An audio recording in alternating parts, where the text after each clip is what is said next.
It was the kind of morning that sailors pray for calm blue waters, a soft breeze brushing the sails, the sky a clear dome over the Atlantic.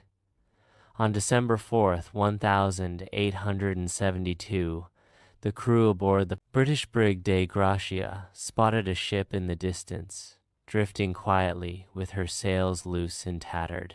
At first, the crew thought the vessel might be in distress, so the captain, David Morehouse, who was a friend of the missing ship's captain, ordered them to approach. As they neared the vessel, they realized something was terribly wrong.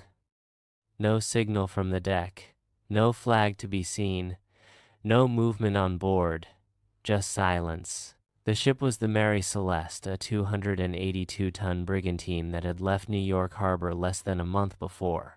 Her captain, Benjamin Briggs, a well-respected sailor, had been at the helm, along with his wife Sarah, their 2-year-old daughter Sophia, and a crew of 7 experienced men. Their destination was Genoa, Italy, and the ship was carrying over 1,700 barrels of industrial alcohol. But what the Dei Gracia found was chilling.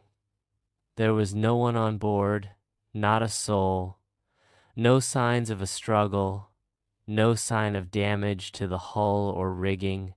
The lifeboat was missing, but the rest of the ship was intact. The cargo was mostly untouched.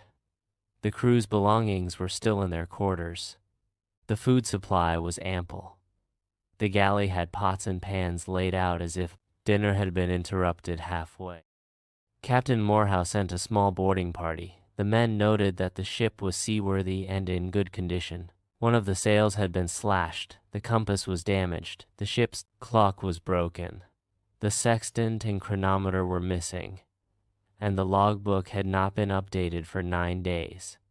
But there were no blood stains, no battle, no obvious cause for alarm.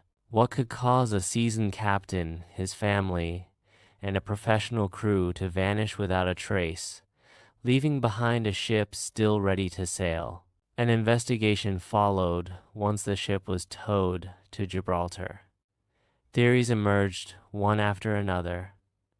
Some believed that the crew had drunk the cargo of alcohol and mutinied, but the type of alcohol on board was undrinkable.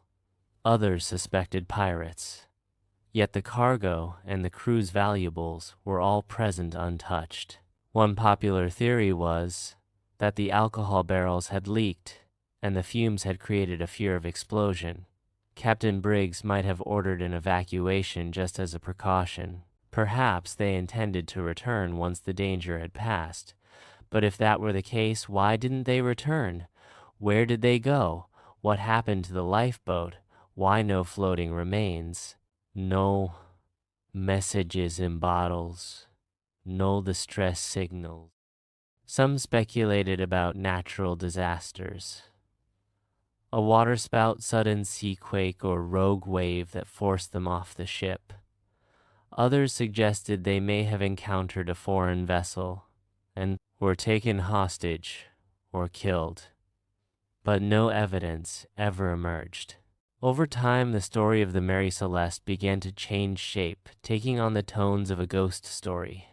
She was dubbed the Ghost Ship and became a favorite subject of writers and mystery lovers. Sir Arthur Conan Doyle, the creator of Sherlock Holmes, even wrote a fictionalized account in which the crew is murdered by a vengeful ex-slave. That version, though, fictional, added to the lore and confusion. Yet Captain Briggs was no careless man.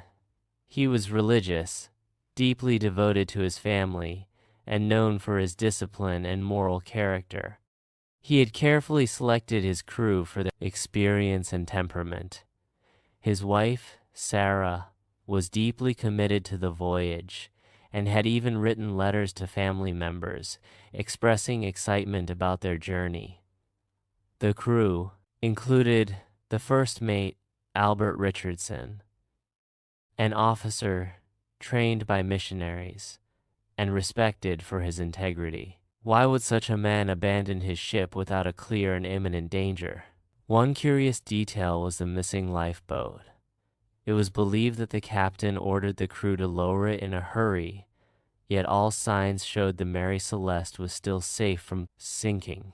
Could a hallucination or shared panic have caused them to flee? Could they have been caught in a storm while in the lifeboat dragged into the